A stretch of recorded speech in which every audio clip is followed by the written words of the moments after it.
د تره له وتو سره بیرته د قیتو میدان سور ونیو، خو ما ډیر ژر لوبه بایلوده او له خونې نه ووتم.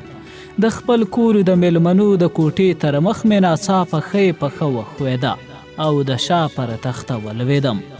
لومړی مې د ورسۍ د پلې د خلاصېدو غږ او ورپسې مې د کوچني ورور خندا واورېده. سر مې پورته کړ. ورور مې د ورسۍ له پلې سر رایستل او خوله یې له خندا نه سره ټولېده. د هغه تر څنګ بوډا هم په یوه سترګه راته کتل. خوله یې ویړه وه، خو د خندا غږ یې نه راته. ولاړ شوم. په جامو پورې نښتې واوره مې وڅنډله او کوټې ته ورغلم. ورور مې خندل. بوډا هم وازه خوله نیولې وه او سترګه یې د کوکۍ غوندې ځلېده. ورور مې په خوند ویل: لالا ښه درب دې وخوړ.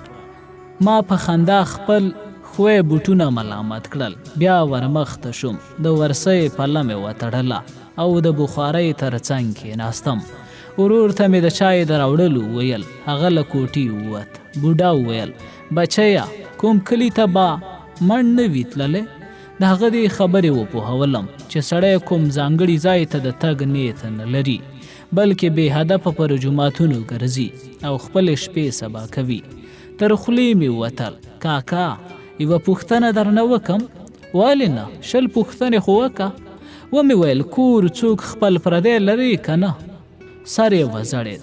ما وویل: خوا مه بدوه، که دې زړه نه وي څه مه وایه، خو د اوس لپاره دا ځای درته ښه دی. یو سوړه سویله یې ویست. څه درته ووایم، هم یې لرم او هم یې نه لرم. ومې ویل: پوهه نه شوم، خو ستا له بېګانیو خبرو معلومیږي چې واده دی کړی. بوډا سر جګ کړ. په سترګه کې اوښکې رغړېدې. سپېږمې یې سره ورغلې. پوزه یې پورته کش کړه او شونډې یې وخوځېدې. هو زویه، هماغه د خدایداد لور مې وکړه. دا یې وویل او بیرته غلی شو.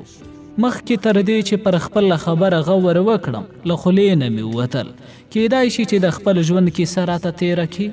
پر شونډو یوه ترخه موسکا وغځېده او ورو یې ویل: څه ګټه به درته وکړي؟ سپینه خبره مې ورته وکړه. داسې ښکاري چې ډېر غمونه دې تر شا پرېښي دي. غواړم ستا د ژوند په راز پوه شم.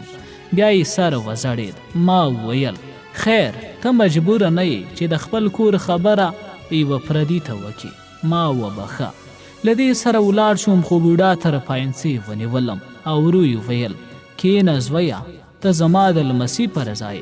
ما هم په لتۍ ووهله او بوډا پر خبرو راغی. زما واده د بدۍ واده و، نه ډول او نه هم وره. بس د کلي 2-3 سپین سرې ورغلې او د خدایداد لوري راخوندې کړه. ماښام مې د کلي مولا او یو 2 کسه سپین ږیري راوبلل. ډوډۍ مې وخوړه او د نکاح پر وخت مې میرا کوټې ته راننوته. سترګې یې سرې وې او په چغو یې پیغورونه راکول چې د پلار قاتل دی د یوې مردارې لپاره. وباښه. هغې ژړل، سپکې سپورې ویلې او غږ یې ناوې هم اورېده، ځکه موږ 2 کوټې درلودې چې یوازې یو دالان د اور ځای سره بیلې کړې وې او ناوې د کلي یوې زړې ښځې سره په 2مه کوټه کې ناسته وه. میرې مې هماغسې په ژړا کې پیغورونه راکول، خو زما سر زړېدلی و او هیڅ مې هم نشو ویلی. اخر د کلي یوه بوډا مخ پرې ورواړوه او په خشکه یې ورته ویل: بس که نور، مالک څه ګرم دی، دا د جرګې پرېکړه وه. بیا د کلي مولا په نرم غږ ویل: خورې، مالک هغه څه وکړل چې د خدای خوښه ده، په بدۍ څه نه جوړیږي.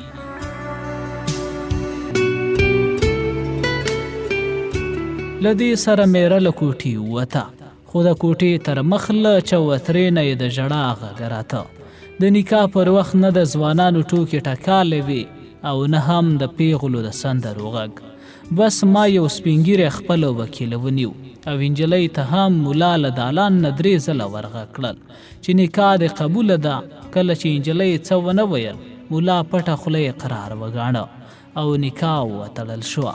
شیبه وروسته میلمانه له کوټې ووتل او زه یوازې پاتې شوم. بیا د کوټې کوچنۍ 3 د لاټین رڼا روښانه کړه او ورسره مې د ګاونډۍ سپین سرې غږ واورېد چې په چوتره کې زما میرې ته د صبر غوښتنه کوله. وروسته رڼا ورو ورو کمزورې کېده او وپوهېدم چې بوډۍ خپل کور ته روانه ده. زه هم ولاړ شوم، د باندې ووتم. میره مې په چوتره کې ناسته وه، خو څه یې ونه ویل. د انګړ دروازه مې خلاصه کړه او په توره شپه کې د کاریز د دنې خولې خوا ته روان شوم. د نه کور ته نږدې وه.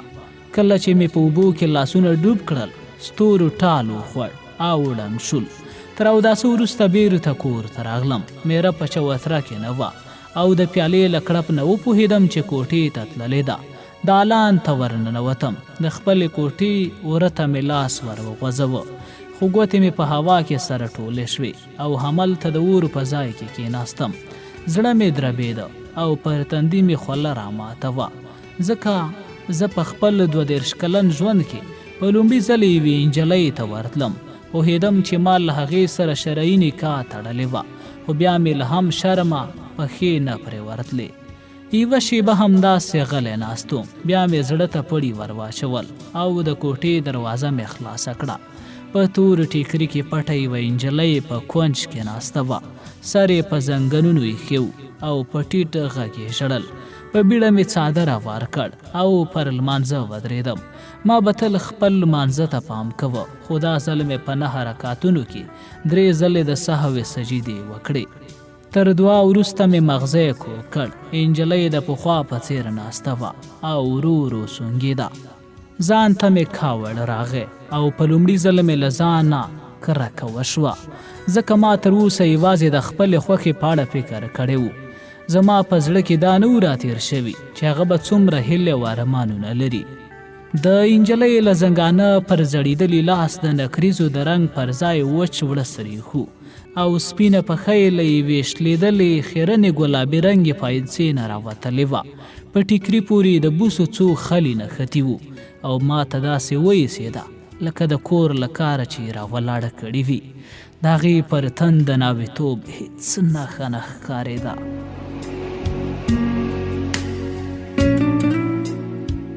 څو شېبې همداسې په چورت کې ډوب وم. زړه مې نیولی و او د هغې هرې سونګېدا زما په زړه کې لارې جوړولې، خو بله چاره نه وه. اوس زه او هغه میړه و ښځه وو او ما باید د هغې اوښکې ورپاکې کړی وی. 100 زړونه مې سره یو ځای کړل او ورو مې ویل ژړا کومه ګټه نه لري، بس نو له خپله قسمته یې وګڼه. خو نجلۍ هېڅ ډول غبرګون ونه ښود. د پخوا په څېر یې سر پر زنګنونو ایښی و او هماغسې ژړل. ما هم نور څه پر خوله رانه وړل. بالښت ته مې ډډه ووهله او د لاټین په ژېړه رڼا کې مې چت ته وکتل. د تورو لرګیو له پاسه تر پرتو لښتو لوټې راوتلې وې او په یوه چوله کې د څرمښکۍ لکۍ ښکارېده. د جامو خورېدا مې تر غوږ شوه. نجلۍ ته مې وکتل. خپله ښه یې پښه یې وغځوله خو بیرته یې ژر ورټوله کړه او د پخوا غوندې کېناسته. پوه شوم چې له ډېره وخته همداسې ناسته ده او پښې وچې شوي دي. په خندا مې ویل ارامه کښېنه، زه نه درته ګورم. له دې سره مې څنګ بدل کړ او مخ مې دروازې ته واړوه، خو د دروازې تر څنګ مې د ښوروا پر لمده ډوډۍ سترګې ولګېدې. یو پوټی غوښه هم پر سر پرته وه او هېڅ ګوله نه وه ورنه پورته شوې. ولاړ شوم. کاسه او دسترخوان مې د نجلۍ تر مخ کېښودل. څراغ مې هم ورنږدې کړ. ورو مې ویل ګوره، له خپل ځان سره ظلم مه کوه. خیر دی که لمده ډوډۍ سړه شوې ده، دا غوښه خو در واخله. خو هغه لکه بوت داسې ناسته وه. دا ځل یو څه غوسه راغله او په خشکه مې ویل اوس بله چاره نه لرې، که خوشحاله یې که خفه، زما سره به ژوند کوي. په دې خبره د هغې ښې لړزان د لاس له زنګانه وښوید. کاسې ته ورټیټ شو. د لمدې ډوډۍ یوه کوچنۍ ګوله یې ورپورته کړه. ما یوازې لنډه زنه ولیده چې د ډوډۍ په ژولو خورېده، ځکه پر څېره یې ټیکری راځوړند او آن خوله یې هم پکې پټه وه. پوه شوم چې هغې له ویرې کاسې ته لاس ورغځوه، ځکه مې خپل غږ بیرته پوس کړ. ګوره، په خوابدون څه نه جوړېږي، نه به زه خوند درکوم او نه هم زما میره. او دا کور خو اوس خدای سره وروستی یو، چاره څه ده؟ دا مې ویل او په دې هیله چې نجلۍ په ډاډه زړه ډوډۍ وخوري بیرته پر خپل ځای پرېوتم او څادر مې پر سترګو راکش کړ. چوپه چوپتیا شوه او زه وپوهېدم چې نجلۍ له ډوډۍ نه لاس نیولی دی. دا ځل مې خپل ځان پرې پوهه نه کړ او هغه مې پر خپل حال پرېښوده. ښه شېبه ووته او بیا مې د نجلۍ د پښو ښکالو تر غوږ شوه. هغه زما تر څنګ تېره شوه او وپوهېدم چې کاسه و دسترخوان یې پر خپل پخواني ځای کېښودل. بیا یو سوری راباندې راغی. زما تر څنګ تړلې بستره خلاصه شوه او ورسره مې پښو ته نږدې پر غولي د توشکې د لوېدو غږ واورېد. څادر مې چوله کړ. د نجلۍ راته شاوه خو له لوڅ غوږ او پیچلو ویښتو نه یې وپوهېدم چې ټیکری یې پورته کړی دی. په خندا مې وویل هغه بله توشکه هم در واخله. په چټکۍ سره یې راته وکتل. ما یې په شونډو کې خندا ولیده او په هماغه چټکۍ مخ رانه واړوه. یو ټکی له خولې راووت.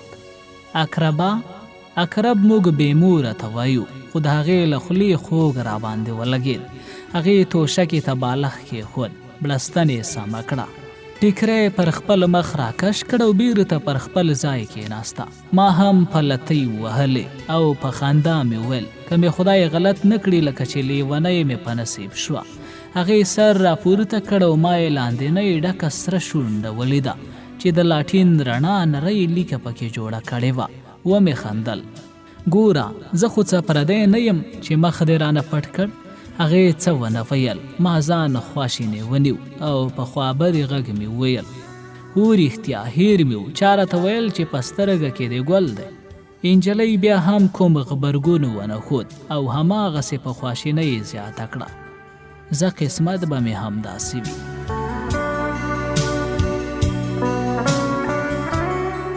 شونډې وخوځېدې او په یوه داسې غږ چې د ټوکې بوی ورنته وی ویل اقربا تر تا خو ښه یم. په بیړه مې ورغبرګه کړه. زړه ته مې نه لویږي. نجلۍ څه ونه ویل. ما زیاته کړه پوزه به دې هم کږه وي. ویې خندل. ورو یې پر خپله ککرۍ لاس تېر کړ. مخ یې تر تندي پورې لوڅ شو خو سر یې ځوړند نیولی و او د تار بڼو اوږده سیوری د سپینو غومبرو پر پاسنۍ برخه ښکارېده. په خندا مې ویل نو زه دومره بدرنګه یم چې راته ګورې لا نه؟ یو نظر یې راته وکتل. پر دواړو غومبرو یې اوښکو لیکې جوړې کړې وې او په سرو سترګو کې شرم او معصومیت پروت و. ما له هغې ته سم نه و کتلې چې بیرته یې سره وځړېد. ورو مې وویل زه ډېر ظالم یم. شونډې یې وخوځېدې. نه نو مخ ته دې یو دوه لپې اوبه ور واچوه. خواشینې ښه نه ښکاري. نجلۍ ورو لاړه شوه او له کوټې ووته. کله چې بیرته د څراغ رڼا پرې ولګېده نو مخ یې لوند و. زه خپلې بسترې ته ور وښوېدم خو نجلۍ د کوټې په بل سر کې ځان ته ځای جوړ کړ. په خندا مې وویل یوه شپه خو نه ده سبا به څه کوې؟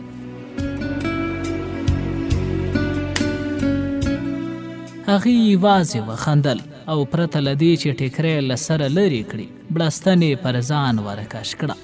ما هم یو څه شېبه د شغالانو آوازونو ته غوږ نیولی و.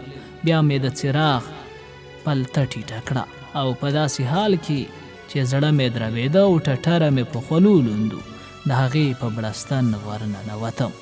بوډا غلی شو او کله چې ما ورته وکتل پر خړو شونډو یوه نرۍ موسکا پرته وه او په سترګه کې چې دروازې ته یې وچه نیولې وه یوه مرموزه ځلا ښکارېده. ورو یې ویل لکه چې چا یې راوړ. د رښتیا ویل له دهلیز نه د پیالو د رېږدېدا غږ راته. بیا دروازه خلاصه شوه. ورور مې چې په یوه لاس کې پتنوس او په بل لاس کې چجوش نیولی و کوټې ته راننوت. دواړه یې پر غولي کېښودل او منډه یې واخیسته. په غوسه مې پسې غږ کړ سړی نه یې؟ د په داسې حال کې چې بوټونه یې په پښو کول په لوړ غږ ویل لالا پر دام مې مرغۍ راټولې وې. له دې سره یې له ورنه درب ویست. ما سر وخوځوه. بوډا وویل د څه شي دام؟ ومې خندل. هېڅ. سهار یې یو دوه ګامه ځمکه توره کړې وه. بس غلبېل ته لښته ودروي ترې لاندې یو څو دانې غنم واچوي او چې کله خړې مرغۍ دانو ته ورنږدې شي نو له ورسۍ نه په لښته پورې تړلی تار ورکش کړي. بوډا وخندل. ما له چایو 2 پیالې ډکې کړې او په خندا مې ویل ښه کیسه دې کوله. شونډې وخوځېدې. سهار د میرې په تیره غږ له خوبه را بیدار شوم. هغې چغې وهلې لغړې پمنې د خوني لوري اوس مې په سترګو هم راننوځې. له دې سره زما د کوټې دروازه خلاصه شوه. نجلۍ په ډکو سترګو کوټې ته راننوته او راته نږدې سر په زنګانه ولګوه. زړه مې درد وکړ. ولاړ شوم او د هغې تر څنګ کېناستم. ورو مې ویل ګوره ته باید غټ زړه ولرې. هغې سر هس کړ. شونډې سره سرې شوې خو له سترګو نه یې اوښکو منډې وهلې. ما خوله خبرې ته جوړوله چې د کوټې تر مخ مې د چجوش د رغړېدو غږ واورېد. د دریڅې پرده مې چوله کړه. یو تور چجوش په چوتره کې رنګ پروت و او له لمدې ځمکې نه تاو پورته کېده. پرده مې پرېښوده. نجلۍ ته مې مخ ور واړوه. ګوره میره مې.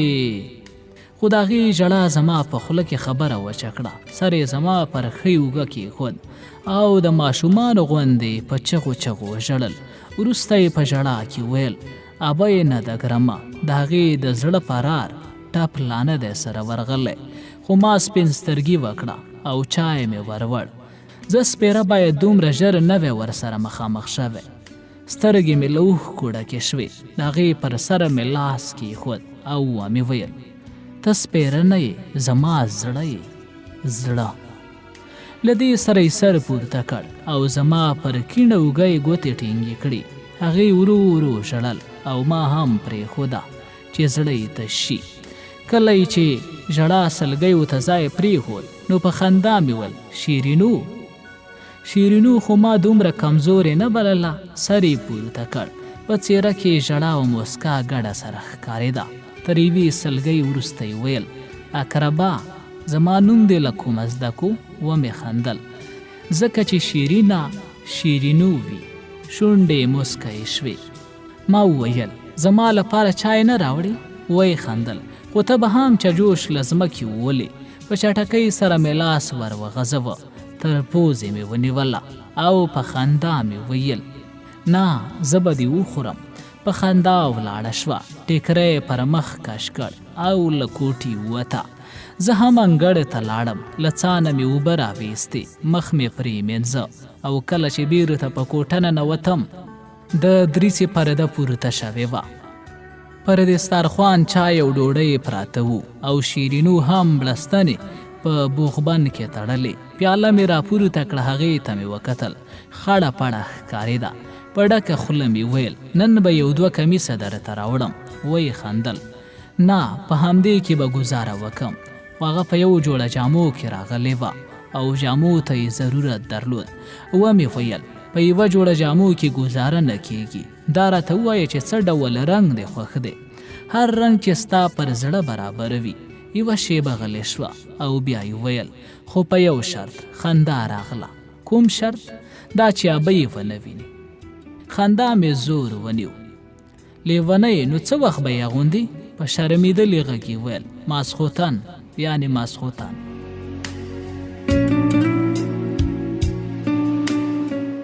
ما وخندل. د چایو تشه پیاله مې پر دسترخوان کې ایښوده او ولاړ شوم.